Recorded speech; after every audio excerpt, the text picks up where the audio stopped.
무고죄로 고소를 해가지고 내가 좀 억울한 걸 풀겠다라고 한다면은 우선 이제 상대방이 나를 상대로 신고한 것이 허위사실의 신고, 즉 무고죄에서 말하는 신고가 되는지를 정확히 파악하는 것이. 안녕하세요. 법률사무소 진리 대표로서 최석호입니다.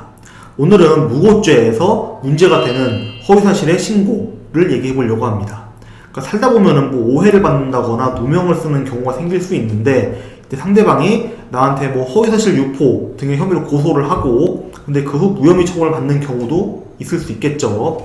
근데 이제 무혐의 처분을 받긴 했지만은 내가 고소를 당하고 경찰서에 조사를 받으러 가고 이게 좀 억울하다 보니까 역으로 나한테 고소를 했던 이 상대방을 상대로 무고죄로 고소를 하는 것도 생각해보는 분들도 계실 것 같습니다.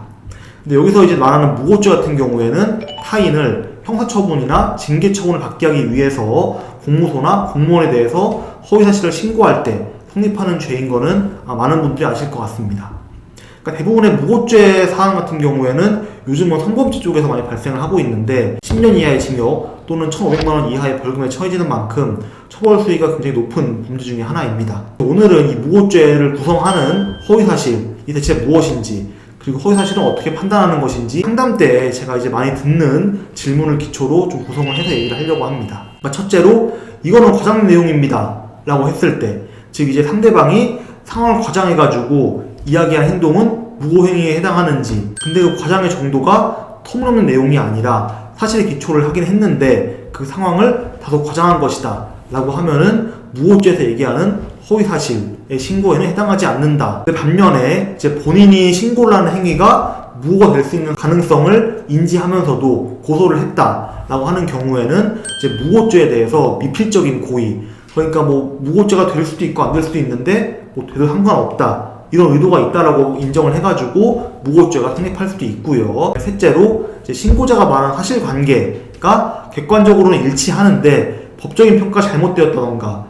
또 형사 책임을 부담할 대상을 잘못 골랐을 때, 또는 죄명을 잘못 적은 것에 지나지 않는 경우, 이때는 이제 무고죄에서 말하는 허위라고 보진 않습니다. 그러니까 예를 들어서 상대방이 횡령을 했는데 절도로 고소를 했다거나, 아니면은 이제 A가 횡령을 한 줄 알고 A를 고소했는데 알고 보니까 그 횡령을 한 게 B였다. 이런 경우에는 이제 이거는 무고라고 보지 않는 거죠. 네 번째로 신고자 본인이 공범인데도 불구하고 주범만 고소했다. 이런 경우에 우선 이제 고소한 상대방의 범행 사실에 대해서 거짓이 없다, 내가 공범인데 그냥 주범만 범행을 한 것처럼 고소를 하더라도 그 주범이 그 범행을 한 게 맞다 라고 한다면 그건 무고가 아니라는 거죠.